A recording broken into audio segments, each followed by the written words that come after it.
Did you know a single drip in a kitchen sink can contaminate an entire environment? Well, it can, and within 24 to 48 hours of a water intrusion, mold starts to grow. These issues happen all the time, and they're not always visible to the naked eye. Mold is the root cause to more illnesses than we'd like to believe. Unfortunately, this issue goes unnoticed even to the most knowledgeable doctors. Mold is most commonly viewed as a fungi that grows on our food that's gone bad or the result of a really damp area. What if I told you that it's in our food before it goes bad? Foods like grain, corn, poultry, and cattle are severely impacted. These mycotoxins cause different effects and they're passed on to us. It's almost impossible to escape, but it's not impossible to protect yourself. A couple years ago, I noticed a decline in my health. I was constantly sick, gaining weight, and I lost a lot of hair. I went to various doctors, took a multitude of blood tests, and everything came back normal, but I didn't feel normal. I took it upon myself to become my own doctor, and I devoted my time to learning hidden illnesses. Today, we're going to look at how mold affects us on a daily basis. Then we're going to learn how to avoid mold consumption, and finally, we're going to learn how to heal.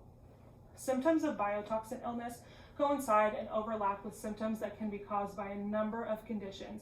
This includes autoimmune conditions, stress, fibromyalgia, Lyme disease, or cancer. This illness can spin the immune system out of control, so it stays on top of the body and uses it as a host while staying hidden. Many people experience lowered antibodies or soldier cells due to these hidden infections. Eventually, the body becomes chronically fatigued since it is always fighting the hidden infection unsuccessfully. Eventually, this leads to autoimmune conditions and a body with much more pain and much less vitality. When moldy material becomes damaged or disturbed, spores, which are reproductive bodies like seeds, can be released into the air. Exposure can occur if people inhale spores or directly handle mold-containing material and accidentally ingest it.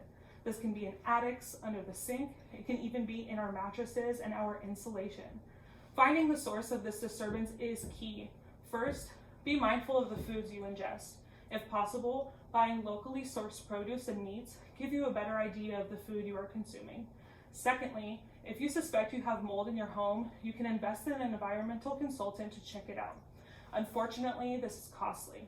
Determining the source of your own is a cheaper alternative. Once you find the area, you can clean it with specially formulated cleaners that can be found at stores like Lowe's, or you can make your own bleach solution. Last, investing in a high-grade filter would aid in reducing mold spores floating around your home. You can purchase a standalone HEPA filter, like an air doctor, or a cheaper alternative would be to purchase a higher-grade air filter for your conditioning systems.